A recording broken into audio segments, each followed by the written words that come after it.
And welcome in to the UMBC Ryan Odom Basketball Report. I'm Gary Stein, along with UMBC head basketball coach Ryan Odom, and this is round one, actually, of 18 shows on the upcoming season, 2018-19. Coach, welcome in. How are you? Doing great. Yeah, Good. Excited for the year. Absolutely, and we've got a lot of basketball to talk about, and we are going to talk about the team this year and what's coming up, but I thought maybe just a couple of quick questions just to kind of recap last year a little bit before we started, and that is, and I'm sure you've been asked it a million times, but kind of talk a little bit about, as the season went on, what kind of surprised you about your team that you may not have thought of at the beginning of the year? Yeah, I mean, I think, anytime you're going into a season, you have hopes. You have high hopes that your team will, be resilient, through obstacles, through situations, that arise, in an actual season. And we had a ton of highs and a ton of lows throughout. And, I think how our team responded, each and every time was really impressive to me. And I don't think it was something that could have been forecasted, going into it. In season one, while we had a great season, there were typically, some games where defensively, we did not put our best foot forward. And, this past year's team really bought into, stopping people. Yes. And I think that was probably the biggest surprise to me, going in. And once it was over, was by the end of the season how efficient we were on the defensive side of the ball. And, of course, UMBC in 2 years under Ryan Odom has won 46 games. They had won only 41 in the previous 7 years. Talk a little bit about what may have been the most satisfying thing, other than the Virginia game, I'm sure. But as the season went on, what was satisfying to you about the team? Yeah, I mean, just watching them smile, honestly.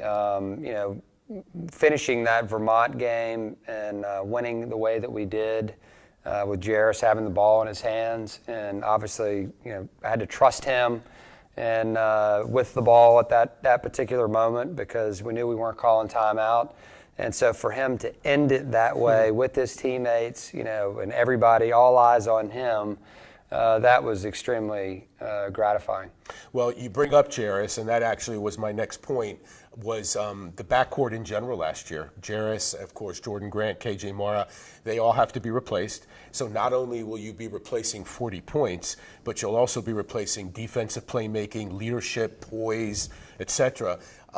What about that? How does the backcourt look, and what do you plan? Yeah, I mean, that's one thing that you can't fake. You can't fake experience, and you can't fake what we had, in those three guys. Jairus obviously provided a huge scoring punch, and he was much more solid this past year on defense. KJ was the defensive player of the year at 5'7". As a generous 5'7". He was defensive player of the year in our conference, which is voted on by the coaches. And you can't fake that. His hustle, his heart, and then Jordan Grant. The sacrifice that he made. He started 2 years, and then all of a sudden KJ Mara comes in, and now he's coming off the bench, and his willingness to do that and champion his role. It's going to be tough to replace those guys.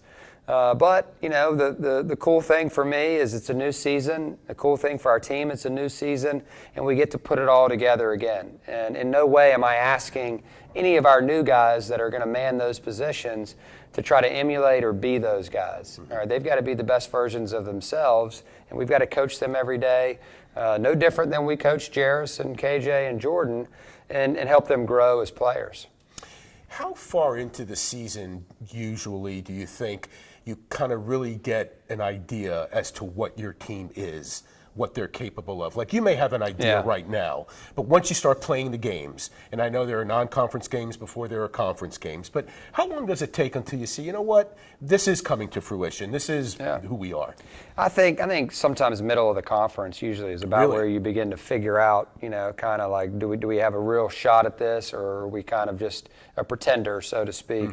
The non-conference clearly gets you ready. We try to test ourselves in the non-conference to see kind of where we need to improve. And we've already done 2 scrimmages, already, which has told us a lot about our team early in the season and kind of where we need to tweak some things and get better and get to work at. But I mean, I really do believe, once you get through the non-conference, because you're going to see all different types of styles in that non-conference segment. once you get into conference, now all of a sudden everybody kind of knows there are no secrets at that point. And so you kind of are who you are. And you've got to try to continue to improve, which I think our team did last year.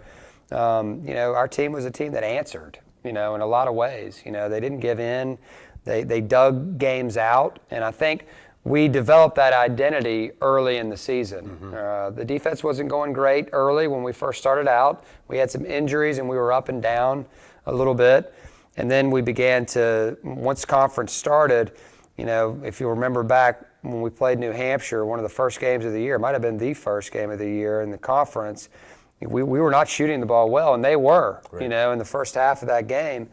And, our guys had to win it with their defense. And we dug it out and figured out a way. And I think that was the moment where all of a sudden we began to realize, okay, we may have something here from a defensive perspective.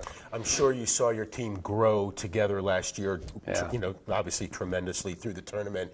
Now that you're into 2018-19 and you're with the guys every day, on the court, do you see a higher level of basketball, I don't know if I'm going to say this right, like basketball sophistication or a higher level of confidence with that group? Yeah, no doubt. I mean, certainly the returners, the guys that played majority of the minutes last year, call it a Joe Sherburne, Arkel Lamar played big minutes. Max Curran down the stretch played a lot for us. So those three guys especially. Brandon Horvath had his moments during conference. I know he didn't finish the season, out on the court a ton, but he had his moments throughout the conference where he was able to get some valuable experience. So he's a guy that'll be ready to play for us as well. But yeah, I mean, I think, what you learn is you learn from all the highs and lows that, the kind of the roller coaster ride that you go on through a season. And then you could always reach back from those from year to year. All right. You remember what happened at Albany, how it happened. You remember UMass Lowell, in the first round of the tournament. You remember, getting blown out at home by Vermont and why kind of it happened. Yeah. And how did we navigate the next game? And I think that's a good marker for us as we go forward. Yeah, you talk about Brandon Horvath. He had those two big three-pointers against Albany. Huge game after they had blown UMBC out earlier. That's right. Final question to you. You've got the opener, actually, against Marquette coming up tomorrow night. A couple of big scorers in Marcus Howard and Sam Hauser. I'm sure you've seen them on film. Talk a little bit about them and how you approach this game. Yeah, I mean, Marquette's an excellent team. Certainly a well-coached team. You talk about Steve Wojciechowski and what he's been able to do there, and not only as in his playing career, but being mentored by probably the best in the game. Our game is seen in Coach K, and now what he's doing at Marquette. I mean, they play a similar style, to us, quite honestly. I mean, they spread you out, a lot of ball screens. They shoot the three extremely well. Marcus Howard is a dynamic player, a guy that is going to be hard for any team to guard, throughout the season. And then Hauser's, kind of a bigger Joe in a lot of ways. He's a guy that can shoot the ball, he can post up. He's very smart with the basketball, so that they're kind of a two-headed monster, and it doesn't really stop there. The prospects for a great season for Marquette, they're very optimistic, about where they can go. And it'll be a tough matchup for us on night one. I'm sure you're probably familiar. Wojo's got some Baltimore roots. He's Absolutely. Actually from Severna Park, played at Cardinal Gibbons. It was a great guard doubt. there in the Baltimore Catholic League. Coach, we're going to take a quick timeout. When we come back, one of our favorite guys, Joe Sherburne, is going to join us. We're going to learn a little bit more about the grad student. There we go. Look forward to it. That's what's coming up on the UMBC Ryan Odom Coaches Report, and we'll do it when we return.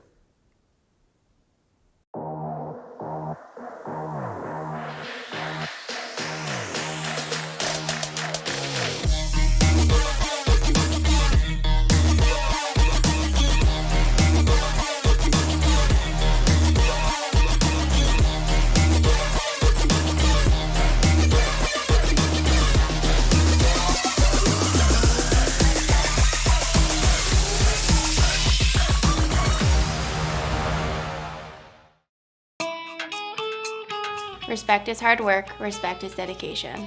Respect is earned on the court or on the field. Respect doesn't judge based on sexual orientation or gender identity. Respect is being the first conference to partner with the You Can Play project. And the first conference in the LGBT Sports Safe Founders Club. Respect coaches, players, and the game. Respect similarities. Respect differences. Spread respect. Spread respect. Spread respect. And welcome back to the UMBC Ryan Odom Basketball Report. Gary Stein along with head coach Ryan Odom and joined by star forward Joe Sherburne of the UMBC men's basketball team. This segment where we meet a UMBC player is called Dog Pound Queries, and we're going to incorporate some questions from our fine intern lacrosse player at UMBC, Nick Doyle. So we'll get to those in a minute. But first, Joe, welcome in. How are you? I'm excellent. How are you? Good. You ready for a big 2018-19 Absolutely. season? All right. Well, it's hard to believe, but you're a grad student already. I remember when a Joe Sherburne freshman came to town, which was, 3 seasons ago. Just tell me about how you feel, kind of at the end of your career now coming up with the last year, and how you've grown as a player. Yeah, I'm glad to be a grad student, glad to have finished early. Had to go do an extra year of high school to do that, though. It doesn't feel any different. I just go to class a little less because it's only once a week.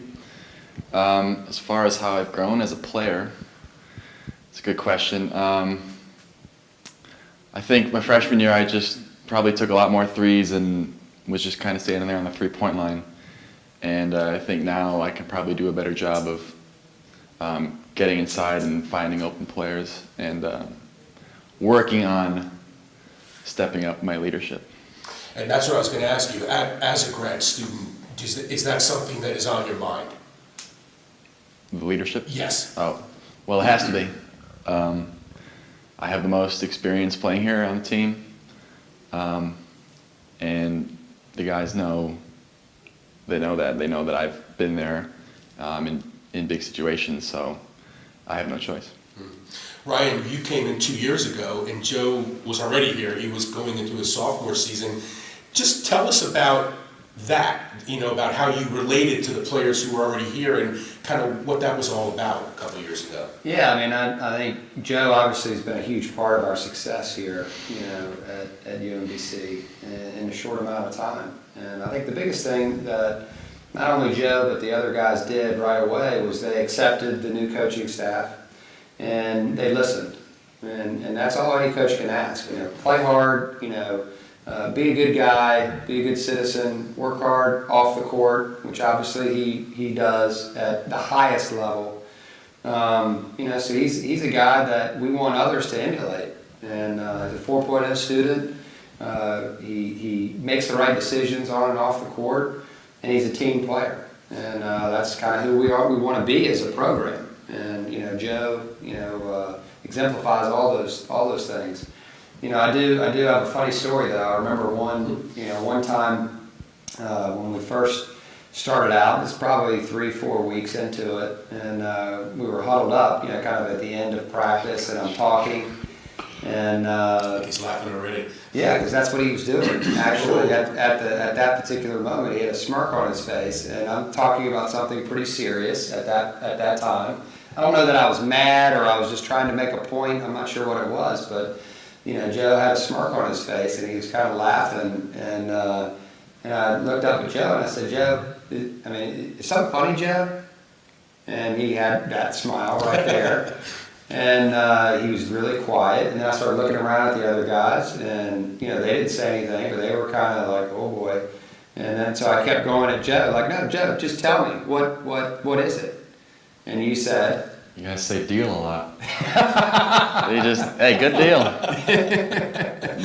Let's do this deal over here." Yeah, deal. You say deal a lot. What did you say to that? I don't remember. I know he'll remember. What did I say? Just like, "Yeah, I do. Yeah. Deal with it." Yeah, that's right.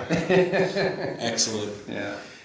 Hey, we're going back. You are actually going to kind of be going home a little bit. The Marquette game coming up tomorrow night. You're from Whitefish Bay, Wisconsin. Marquette's in Milwaukee. How far of a distance is that, and do you feel like it's a homecoming of sorts? Yeah, for sure. I live closer to the arena than probably our arena is to downtown here. Really? Yeah, so got a lot of friends and family on my ticket list. More people who I probably don't even know are going to be there are just going to show up.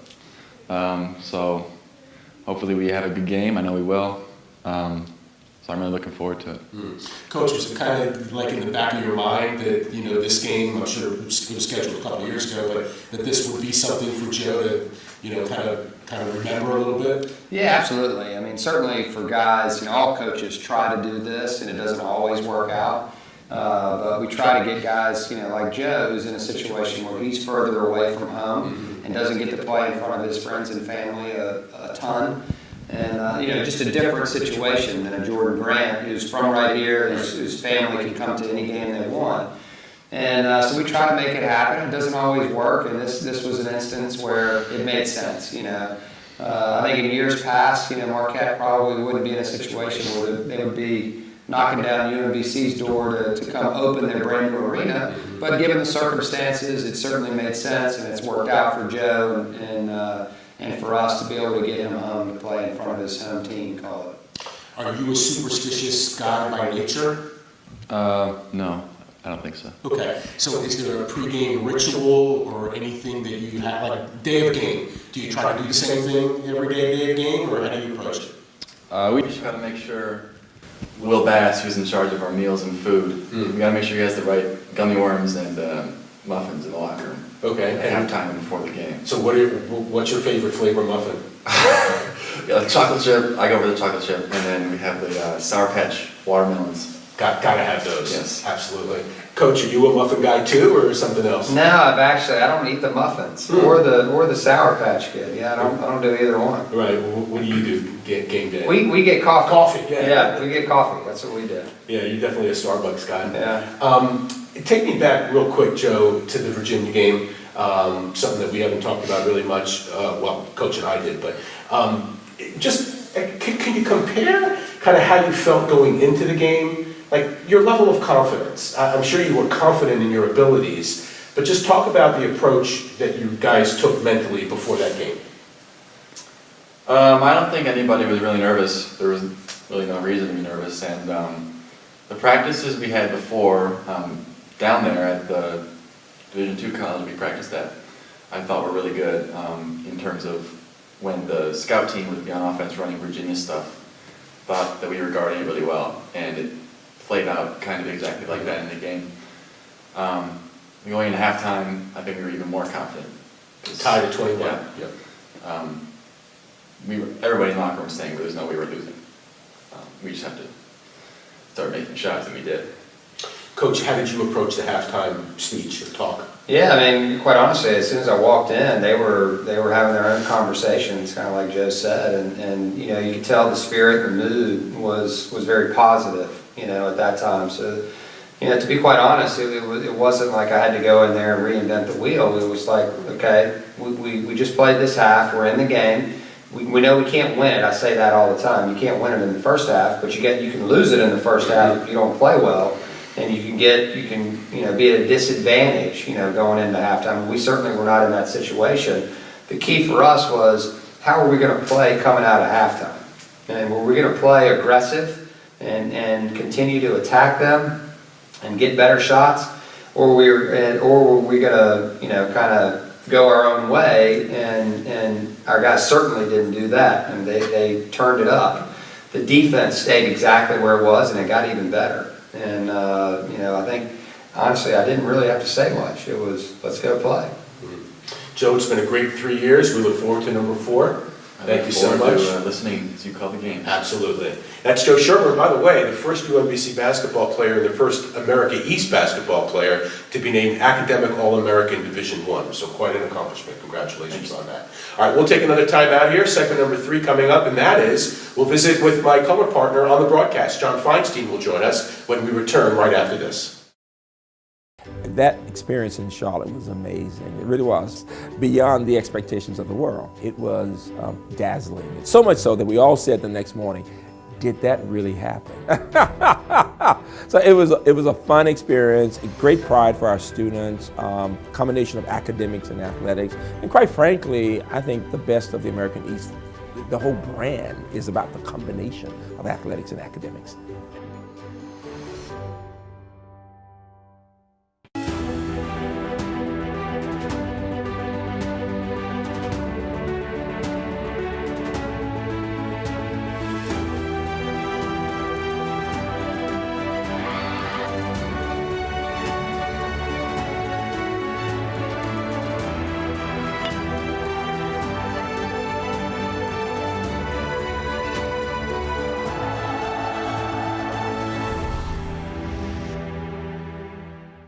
And welcome back to the UMBC Ryan Odom Basketball Report. Unfortunately, technical difficulties are going to prevent us from having John Feinstein with us today, but he will be with us for the final 17 shows, and he'll be at my side for the call of the UMBC Manhattan game coming up on the 12th of November. Let's continue, though, with head coach Ryan Odom. And Ryan, I wanted to talk about this season versus last season. You know, the America East Conference preseason poll came out. UMBC was picked third in that conference poll behind Vermont and Hartford. Not a shock, actually. But when you go into the opposing gyms this year, especially in the America East, you're going to be the hunted as opposed to the hunter, which is what you've been in the past. From a coaching perspective, what you tell your players, how do you approach that? Yeah, I mean, it's a great question you have there. I mean, it's certainly very important, you know, how we deal with that. We're a different team, you know, at this point. Well, obviously we have new players, you know, throughout the roster. We're replacing some great ones, as you mentioned. But I think it's important for us to, our guys are smart enough to understand that they are the hunted, you know, at this point. You know, and that's where you want your program to be. But at the same time, I don't want to be in a situation where that's all we're talking about. We've gotten to this point, you know, at UMBC because we've focused on ourselves and our daily improvement.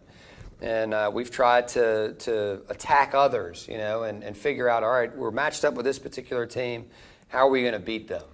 As opposed to worrying about, all right, well, how are they going to be coming at us, you know, because of what happened, you know, last season.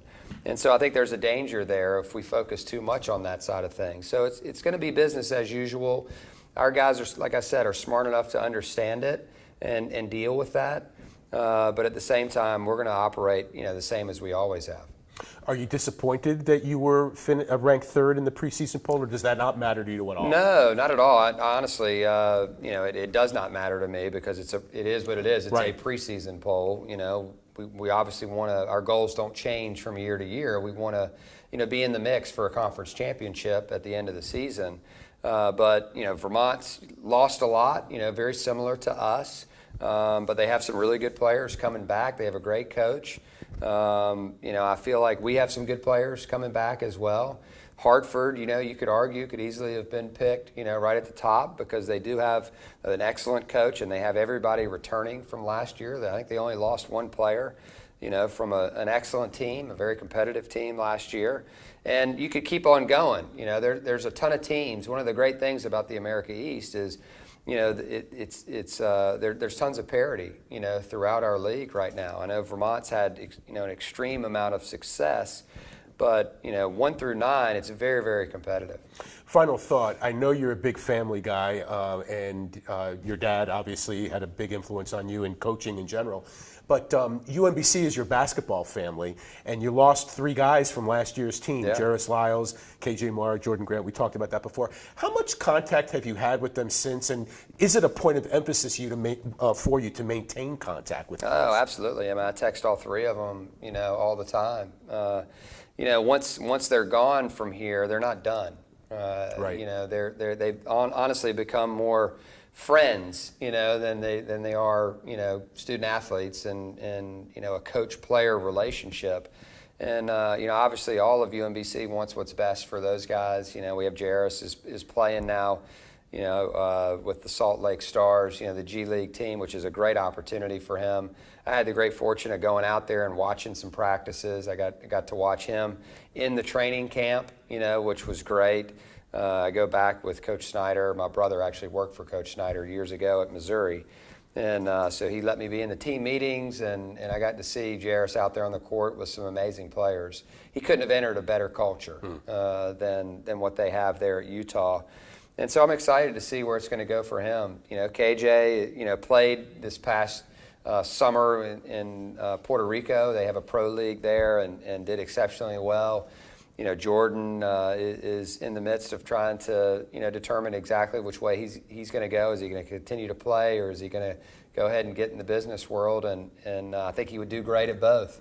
And so Jordan's around because he's local right now, so I get to see him more, of course, than I do KJ and Jairus. He was making contacts at the UMBC tip-off dinner the other night, so very good for him. Coach, thank you so much for joining us. We've got Absolutely. 17 more of these to do. Looking forward to it. Absolutely. Hey, that's a wrap here from UMBC. It is the UMBC Ryan Odom's Coaches Report. I'm Gary Stein. We'll see you next week right here.